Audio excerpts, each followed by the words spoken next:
लोकतंत्र के मंदिर का एक और उद्घाटन और दूसरी ओर जिस लोकतंत्र में सबको अधिकार है अपनी बात को कहने का, जिसको भी अधिकार, सबको अधिकार है अपनी बात करने का, आंदोलन करने का, सरकार से अपनी मांग रखने का। हमारी देश की पहलवान बेटियां जो पदक दिला करके देश का मान और सम्मान बढ़ाने का काम किया, जिन्होंने जब पदक जीता तो देश का तिरंगा शान से लहराया, उनके साथ जुल्म और अत्याचार कर रही थी। बेटियों की आवाज को दबाने का प्रयास किया गया तो लोकतंत्र को दफन करने का प्रयास, संविधान को और इतिहास को दफन करने का जो प्रयास हो रहा है, उसका कल पर्दाफाश तो हम लोगों की पार्टी राष्ट्रीय जनता दल ने कर दिया। एक तरफ संसद भवन का इनॉग्रेशन हो रहा था तो वहीं दूसरी तरफ जो भारत की बेटियां हैं उनके साथ अत्याचार हो रहा था, उनको ज़बरदस्ती वैन में डाला जा रहा था। और पिक्चर सामने आया है जहां पे एक तरफ इनॉग्रेशन किया जा रहा था, वहीं पे दूसरी तरफ उनको ज़बरदस्ती वैन में डाला जा रहा था। तो चलिए इन सब तमाम मुद्दों पर बात करने के लिए मृत्युंजय तिवारी प्रवक्ता हैं आरजेडी के, चलिए इनसे हम बात करते हैं। सर, एक तरफ जहाँ पे इनॉग्रेशन किया जा रहा था वहीं पर जो देश की बेटियाँ हैं उनको ज़बरदस्ती वैन में बैठाया जा रहा था, तस्वीरें सामने आई है, उस पर आप क्या कहेंगे? देखिए, ये इससे बड़ा दुर्भाग्यपूर्ण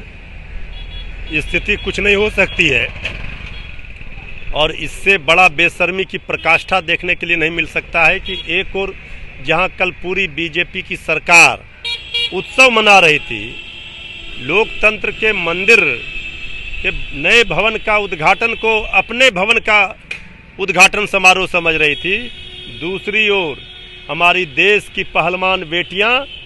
जो पदक दिला करके देश का मान और सम्मान बढ़ाने का काम किया, जिन्होंने जब पदक जीता तो देश का तिरंगा शान से लहराया, उनके साथ जुल्म और अत्याचार कर रही थी। इससे खराब तस्वीर और कुछ हो नहीं सकती है, दुखदायी तस्वीर और नहीं हो सकती है। मातृत्व शक्ति की प्रतीक हमारी राष्ट्रपति महोदया का अपमान कल जिस तरह से हुआ और उनको उद्घाटन समारोह से दूर रखा गया, और दूसरी ओर वहीं पर चंद कदमों की दूरी पर जंतर मंतर पर हमारी पहलवान बेटियों के साथ जो किया गया, इसे कभी भुलाया नहीं जा सकता है और ये सब देश की जनता ने देखा है और इसका बदला 2024 में चुनाव में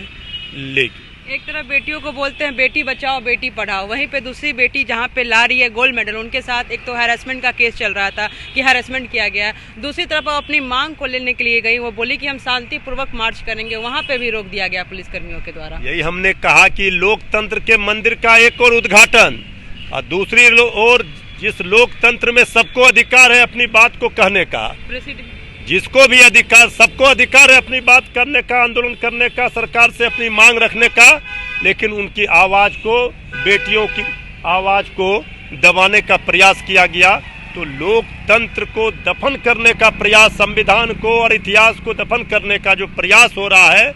उसका कल पर्दाफाश तो हम लोगों की पार्टी राष्ट्रीय जनता दल ने कर ही दिया। बिल्कुल, तो आप देख सकते हैं खासतौर पर इनका ये कहना है जो बेटियों के साथ अत्याचार किया गया है उसको सहा नहीं जाएगा। 2024 का चुनाव आ रहा है, उसमें साफ तौर पर पता चल जाएगा किसमें क्या कितना दम है। और जिस तरह से बेटियों को परेशान किया गया, एक तरफ बेटी बचाओ बेटी पढ़ाओ किया जाता है जहाँ पे बेटियाँ गोल्ड मेडल लाती है अपने देश के लिए, वहीं पर दूसरी तरफ उनको ज़बरदस्ती वैन में बैठाया गया। तस्वीरें साफ तौर पर सामने दिख रही थी किस तरह से बेटियों पर अत्याचार किया जा रहा था। तो ये है कि जो जनता है वो क्या कुछ करती है। बने रहिए कशिश न्यूज़ के साथ, मैं काजल सर्वेश।